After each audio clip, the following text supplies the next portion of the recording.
There's a great new competition. I know you watch it, I watch it. It's called America's Favorite Trail Horse. And we've really been seeing a great grouping, not only thoroughbreds, we saw a mule that won, and now a great story about a Mustang. Joining us on the phone, last week's winner, Mary Miller Jordan. Mary, congratulations and welcome to Race Day. Oh, thank you so much. I'm thrilled to be talking with y'all. We're just ecstatic and a bit in shock. Well, I love the picture right now, and Millie and I were talking, and Millie's more of the horse physicality person, so I'm going to let her take it. A Mustang, I thought that was a great story. Yeah, no, it is. I mean, the fact that this was a wild Mustang who had been untouched and an older mare, I understand she'd already had several foals. How on earth did you so quickly break her in and gain her trust? Well, I have to say, there was no breaking to it. She came with such a wealth of knowledge. I mean, she had never had any human contact, but that doesn't mean that she wasn't very knowledgeable. She had lived in the wild, and, you know, horses learn so much from one another. I think the smartest thing we can do is do our best to tune into that. And, I mean, I felt much more like a student of her than the other way around. I mean, she is a brilliant mare.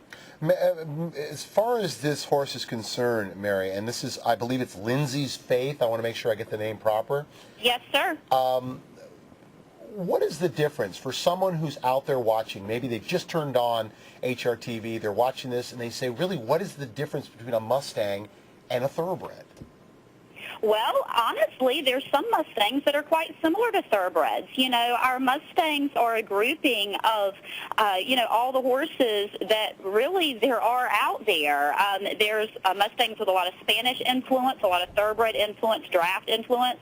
I mean, I kind of consider them just like us as Americans. They're a little bit of a whole lot, and they're all very special and unique.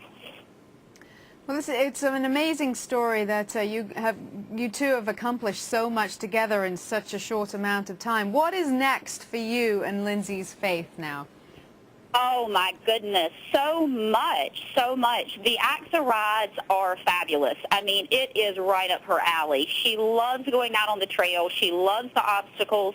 It is such a joy to ride her, because even if she is a little bit hesitant of something, she just puts so much trust and faith in me, and you know, it just makes you feel invincible when you're out there riding her. Like there's just nothing that can hold you back. So I'm foreseeing lots of AFTH rides in our future.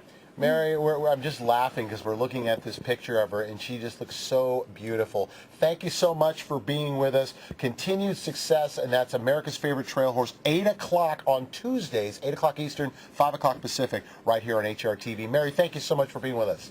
Oh, thank you. All right, that's Mary Miller Jordan, last week's winner. Yeah. How cool was that? It's incredibly cool, considering that she had to put a saddle and bridle on for the first time. Within, what, 100 days, she's already winning competitions? A wild 6-year-old. We'll talk more about that in a bit. Right now, we've got to get over to Aqueduct for the second race. And as we mentioned, it's New York Stallion Series Day, and we're very, very happy to be able to show this to all of our friends there in the great state of New York. My son's first horse he ever sat on was originally a wild Mustang. Really? It was up at Monty Roberts' farm, and yeah, he sat on their Mustang that they've had around the farm for years now. But yeah, he was a wild Mustang. It's so funny when you're out there, even when the races, we're looking at the field here. King of Disco just went by, the three dancing on the sand. Another Finger Lakes Invader coming in for Ralph D'Alessandro. And you're not privy to all the difference. You just think, okay, there's a horse. And then you think, all right, well, there's thoroughbreds, standardbreds, quarter horses. You don't realize, I mean, there's Pintos, there's Mustangs. Just like dogs, there's so many different breeds. And I love the way Mary said, basically, it's just like Americans. A little something to everything goes into the Mustang. Going through this post parade, there's the